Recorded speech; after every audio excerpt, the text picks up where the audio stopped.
सरकार की अकारण करुणा वर्णाले भगवान श्री राधा रमन लाल जी की अहेतु की कृपा एवं सद्गुरुदेव भगवान के अनुग्रह अनुकंपा से हम सभी को कलयुग के इस कलुषित वातावरण में भी भगवान की दिव्य कथा सुना रस पान करने का ऐसा अवसर प्राप्त हो रहा है। यह निश्चित है भगवान की हम सभी के ऊपर विशेष कृपा है।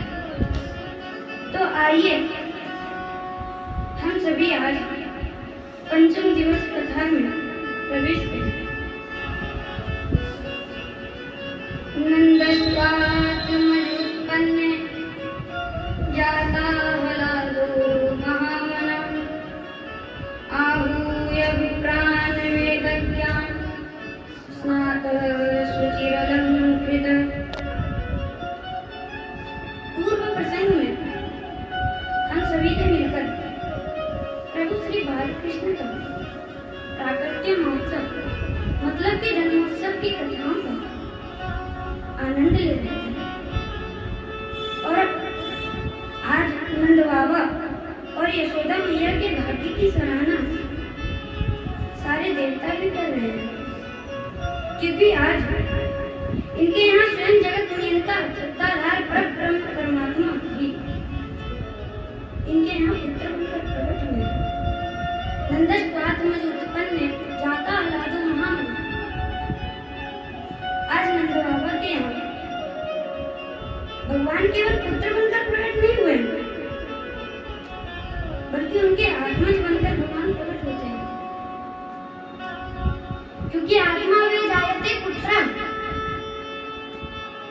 अथवा यूं समझिए कि नंद बाबा और यशोदा मैया की अनेक जन्मों की जो साधना है, अनेक जन्मों की भगवत प्राप्ति की उनके हृदय में जो उत्कंठा थी, तो उनके हृदय का भगवत प्रेम ही आज दिव्य आह्लाद के रूप में पुत्र बनकर प्रकट हुए। ज्ञानी जिस ब्रह्म को बताते नित्य निराकार, भक्त उस ब्रह्म को साकार कर दिखाते हैं, और ज्ञानी जिस ब्रह्म को बताते अपना स्वरूप, पर भक्त उस ब्रह्म के भी बाप बन जाते हैं। और आज ऐसा ही परम सौभाग्य नंद बाबा और यशोदा मैया को प्राप्त हो रहा है। अब तो तुरंत नंद बाबा ने आहूय विप्रान वेदक ज्ञान मतलब वेदज्ञ ब्राह्मणों को बुलाकर नंद बाबा ने स्वस्ति वाचन आदि का पाठ करवाया। वेदज्ञ का अभिप्राय वेदम जानाति इति वेदज्ञा तानि वेद ज्ञान, मतलब जो वेद पुराणों के ज्ञान को भली भांति जानते हो, ऐसे वेदज्ञ ब्राह्मणों को बुलाकर नंद बाबा ने विधिवत पितृ कार्य और देव कार्यों को करवाते हैं। और उन ब्राह्मणों को नंद बाबा ने 2 लाख गायों का दान किया। मतलब नंद बाबा उदार मना होकर खूब दान पुण्य कर रहे हैं और सबको अपने हाथों से लाला की जन्म की बधाई लुटा रहे हैं। रामावतार में श्री राम जी के जन्म के समय महाराज दशरथ जी को हुई थी। आज वही स्थिति नंद बाबा जी की भी हुई और महाराज दशरथ जी और नंद बाबा के जीवन में कुछ समान विशेषताएं थी, क्योंकि महाराज दशरथ जी भी जब वृद्ध हो गए, बूढ़े हो गए, तब भगवान राम उनके यहाँ पुत्र बनकर प्रकट होते हैं। तो दशरथ जी भी जब बूढ़े हो गए, श्रवण समीप भय सित केसा, तो तभी भगवान इनके यहाँ पुत्र बनकर प्रकट होते हैं। और आज नंद बाबा भी वृद्धावस्था को प्राप्त हो चुके हैं। मतलब नंद बाबा भी 90 साल के बूढ़े डोकरा हो चुके हैं और आज भगवान इनके यहाँ कृष्ण रूप से पुत्र बनकर प्रकट हुए हैं। और इन दोनों के जीवन में और इन दोनों के मन में एक ही कष्ट था, भई गलानी मोरे सुत नाही।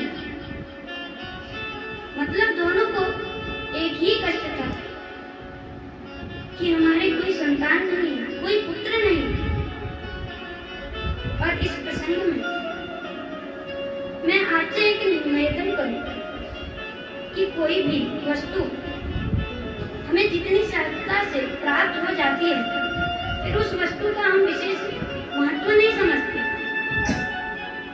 पर जो वस्तु साधना करने के बाद दीर्घ काल की प्रतीक्षा से हमें प्राप्त होती है, फिर उस सुख की कोई कल्पना नहीं कर सकती। और इसलिए महाराज दशरथ जी को भी जब वृद्धावस्था में पुत्र सुख की प्राप्ति हुई,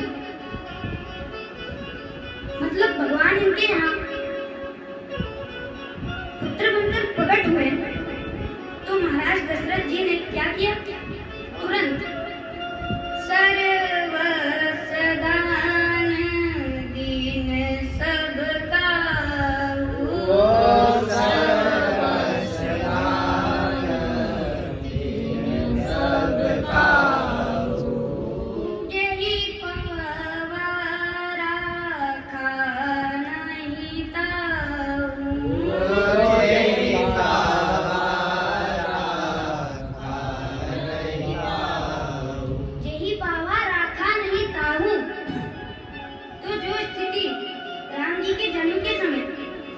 दशरथ जी की हुई थी, आज वही स्थिति कृष्ण जन्म के समय नंद बाबा जी की भी हो रही है। नंद बाबा जी भी खुशी खुशी दान पुण्य कर रहे हैं और नंद बाबा जी ने इतना दान पुण्य किया कि उस दान पुण्य की कोई कल्पना भी नहीं कर सकता। धेनु नाम न्यूते प्रादा विप्रेभ्य संलंकृते तिलाद्रीन सप्त रत्नों प्रसाद कुंभम पराभृत। नंद बाबा ने ब्रजवासियों को और ब्राह्मणों को जो धन धान्य प्रदान किए, वह सब दान इस धरती पर पूरे पहाड़ की तरह प्रतीत हो रहा था। किसी को गायों का दान, किसी को वस्त्राभूषण, किसी को दिव्य रत्नों की माला और किसी किसी को दिव्य सोने चांदी के बर्तन। मतलब आज नंद बाबा से याचक जो भी वस्तु मांग लेता, नंद बाबा खुशी खुशी उसे वही वस्तु भेंट कर देते। और ऐसा नहीं है कि उन वस्तुओं को कोई अपने साथ अपने घर ले जाता है, उन वस्तुओं को कोई अपने साथ अपने घर ले जाता हो, बल्कि सब एक दूसरे को खुशी खुशी वह वस्तु की वह बधाई की वस्तु प्रदान कर रहे हैं। जी पावा राखा नहीं ताऊ। अब तो सब ब्रजवासी नंद बाबा के साथ ब्रह्मानंद की प्राप्ति का दिव्य उत्सव मना रहे हैं और नंद भवन में ऐसा प्रतीत हो रहा है कि जैसे साक्षात स्वयं भगवती लक्ष्मी जी आकर ब्रजवासियों के साथ क्रीड़ा कर रहे हैं। आज नंद भवन में चारों तरफ लक्ष्मी जी बिखरी हुई पड़ी है, इसलिए नंद भवन में ऐसा प्रतीत हो रहा है कि स्वयं लक्ष्मी जी आकर इस ब्रजमंडल में क्रीड़ा कर रही हो। रमा क्रीड़ा भूत।